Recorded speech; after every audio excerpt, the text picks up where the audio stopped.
Sans doute, à un certain point, vous avez ressenti en vous quelque chose qui vous déséquilibre, quelque chose qui vous donne l'impression d'être différent, de ne pas être à votre place, n'est-ce pas?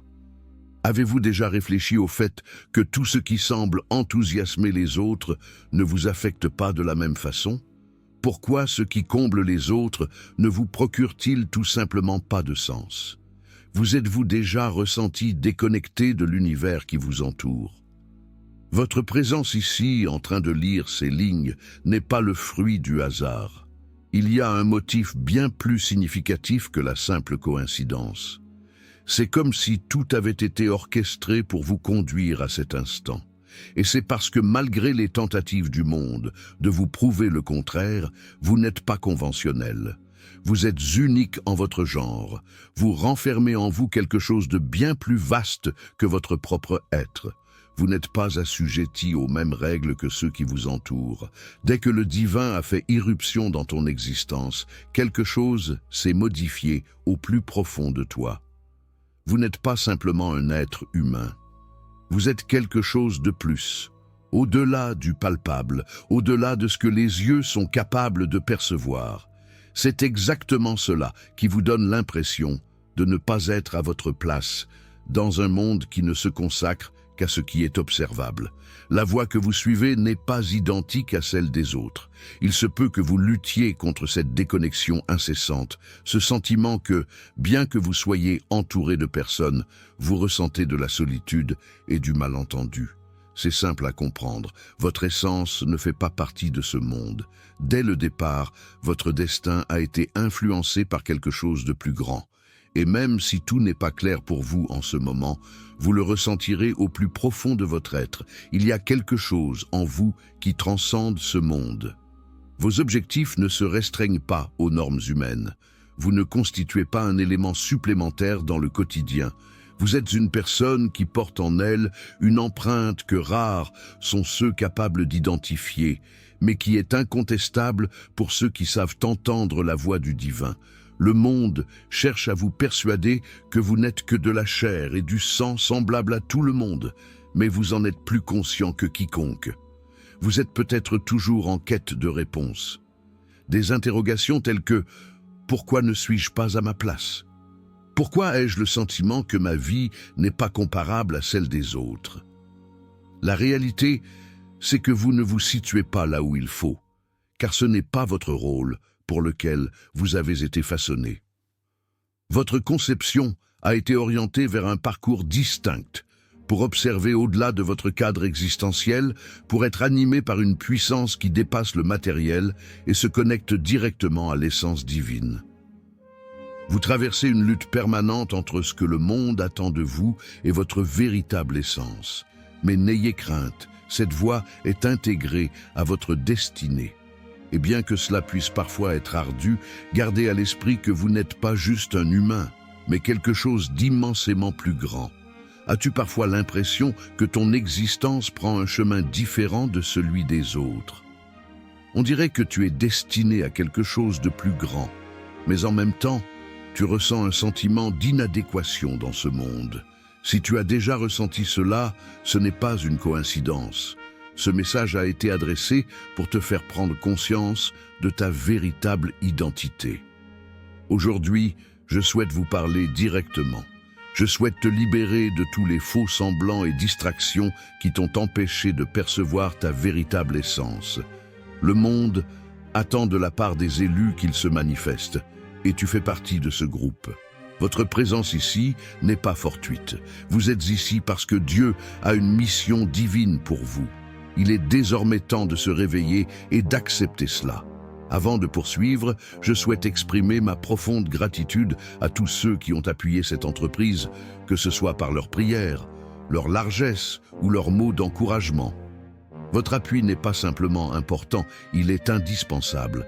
Vous n'êtes pas juste un observateur. Vous êtes un compagnon de route dans ce voyage spirituel. Si ces mots résonnent en vous, si vous ressentez que Dieu s'adresse à vous, prenez un instant pour exprimer votre foi. Inscrivez dans les commentaires « Merci Jésus ». C'est votre acte de foi, votre manière d'exprimer « Je suis prêt Seigneur à accueillir ton projet pour ma vie ». Si ce n'est pas encore fait, inscrivez-vous à la chaîne pour ne rien rater des messages susceptibles de changer votre existence. Concentrons-nous maintenant sur ce qui est véritablement important. Que signifie-t-il lorsque la Bible affirme que vous n'êtes pas de la chair, mais de l'esprit? Allons droit au but. La chair désigne tout ce qui appartient à cette dimension terrestre, tout ce qui est tangible et lié au temps. Il s'agit de tes envies, tes sentiments et tout ce qui touche à ce cadre restreint. Ce que vous percevez, ce que vous éprouvez, ce qui paraît sensé aux yeux des êtres humains. Le surnaturel commence avant tout dans l'esprit. C'est à ce moment-là que vous obtenez la sagesse divine. C'est à ce point que votre compréhension humaine s'élève à un niveau divin. Dans ce secteur, vous opérez avec force et jugement perspicace. Maintenant, imaginez ceci, deux individus devant une porte close. Un d'entre eux, dominé par la chair, tente de la contraindre à s'ouvrir. Il pousse, il cogne, mais la porte demeure close. L'autre personne, dirigée par l'esprit, n'investit pas d'énergie dans la force. Elle prête l'oreille, quête la sagesse céleste et découvre la solution qui était présente depuis le commencement. Percevez-vous la différence? La première personne se fie uniquement à ses propres efforts. La seconde personne se fonde sur la révélation divine. C'est de cette manière que vivent beaucoup d'élus. Ils se battent avec leur puissance physique, tentant de régler les problèmes en recourant à la logique humaine. Ils semblent oublier qu'ils ne devraient pas se comporter de cette manière.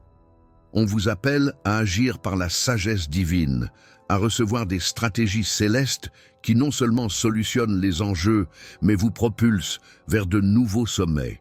Dès votre nouvelle naissance, quelque chose d'extraordinaire s'est opéré en vous. La transition de la matière vers l'esprit ne constitue pas uniquement une transformation intérieure, mais représente également une révolution spirituelle vous offrant l'accès à l'éternité et au divin. Nombreux sont ceux qui pensent que cette transformation est purement symbolique, mais en vérité, c'est l'une des réalités les plus profondes. Quand vous êtes régénéré, votre esprit se synchronise avec l'Esprit de Dieu, faisant ainsi du divin votre nouveau standard de vie. Jean 3,6 nous enseigne que « ce qui est né de la chair est chair, et ce qui est né de l'esprit est esprit ». Ce passage nous indique que nous venons au monde avec une nature humaine limitée, exposée aux vulnérabilités corporelles. Cependant, à mesure que l'esprit nous renouvelle, nos potentialités évoluent et nous ne sommes plus entravés par ce qui est purement matériel ou éphémère. Selon Romains 8,11, « Si l'esprit de celui qui a ramené Jésus à la vie habite en vous, alors le même esprit qui a redonné vie au Christ Jésus d'entre les morts insufflera également la vie à vos corps mortels. » Ce pouvoir, le pouvoir de résurrection, ne vous offre pas uniquement la vie éternelle, mais vous dote aussi d'une force surnaturelle pour triompher dans tous les aspects de votre existence. Réfléchissez un instant. La même force qui a ramené Jésus à la vie agit en vous, ici et maintenant. Pour beaucoup de élus, le véritable enjeu est de ne pas saisir ce qu'ils portent vraiment en eux. Il est simple de mener une vie en se croyant encore enfermé dans des contraintes humaines. Cependant, ce que nombre d'entre nous omettent de réaliser, c'est qu'en étant régénérés, ils ont hérité d'une identité divine. Vous ne ressemblez pas aux autres, vous n'êtes pas un être humain restreint par la matière. Vous êtes un être spirituel qui détient la force et le pouvoir de Dieu. L'adversaire est parfaitement conscient de ce fait. Et c'est pour cette raison qu'il s'efforce sans arrêt de vous garder dans l'obscurité concernant votre véritable nature.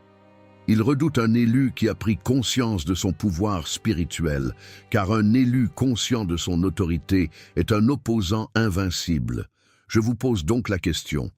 Choisirez-vous de mener une vie ordinaire, coincée dans les contraintes du monde, ou opterez-vous pour l'acceptation de votre essence surnaturelle et l'exercice de l'autorité que Dieu vous a conférée?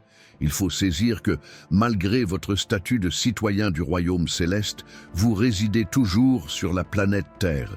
Cela nécessite que vous appreniez à faire le lien entre le domaine spirituel et le domaine matériel. La clé nous est donnée par Galates 5, 16, 17. Ainsi, je déclare, suivez l'esprit et vous ne satisferez pas les convoitises de la chair. Parce que les désirs de la chair vont à l'encontre de ceux de l'esprit, et ceux de l'esprit sont contraires à ceux de la chair.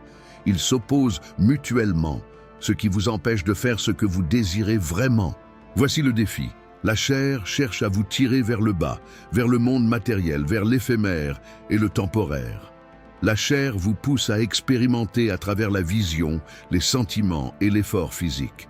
Cependant, l'esprit souhaite vous propulser, vous inciter à percevoir au-delà des limites de la vision humaine, à avancer par la foi plutôt que par la vue. C'est à ce point que nombre d'entre eux faiblissent. Ils pensent que leur triomphe dans la vie repose sur des facteurs tangibles, sur ce qu'ils sont capables d'observer, de manipuler ou de saisir.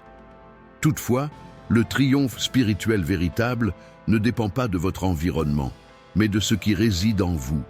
La force divine du Saint-Esprit, qui vous donne la capacité d'exister et d'agir avec l'autorité, la révélation et la sagesse venues d'en haut. Gardez toujours à l'esprit que votre véritable force ne réside pas dans votre puissance humaine, mais dans l'esprit qui réside en vous. Le défi est de s'efforcer de vivre et d'agir en accord avec cette réalité spirituelle, plutôt qu'avec la chair. Plus vous vous accordez à l'esprit, plus vous constaterez l'ouverture de portes, le déplacement de montagnes et la résolution de situations complexes, non grâce à votre propre capacité, mais par la force divine qui réside en vous.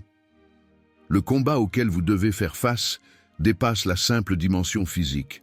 Il revêt également un aspect spirituel. La chair cherche à vous entraîner dans les préoccupations du monde, tandis que l'esprit vous exhorte à agir avec discernement, sagesse et force. Cela vous encourage à vivre par la foi, même quand tout semble déconcertant. Comment remporter cette bataille? En formant votre esprit à se laisser guider par l'esprit. Cela implique que vous devez entraîner votre esprit à se focaliser sur les choses célestes. Selon Colossiens 3:2, concentrez-vous sur les choses qui sont au-dessus et non pas sur celles qui sont sur la terre. L'objectif est de peaufiner votre discernement pour identifier quand l'adversaire tente de vous induire en erreur, d'alimenter votre mental avec la parole divine, afin que votre foi demeure inébranlable et par-dessus tout, de persister dans la prière pour que votre connexion avec le divin ne se détériore jamais. Si ce message a touché votre esprit et que vous vous sentez prêt à faire le prochain pas dans votre voyage divin, ne laissez pas passer cette opportunité. Laissez un commentaire ci-dessous disant « Amen » et partagez cette vidéo avec ceux qui ont besoin d'entendre ces mots. Abonnez-vous à la chaîne et activez les notifications pour ne jamais manquer un contenu comme celui-ci qui peut transformer votre vie et vous rapprocher encore plus du but de Dieu pour vous. Rappelez-vous, vous avez été appelé à quelque chose de grand. Il est maintenant temps d'agir et de marcher dans la puissance de l'Esprit. Rendez-vous dans la prochaine vidéo.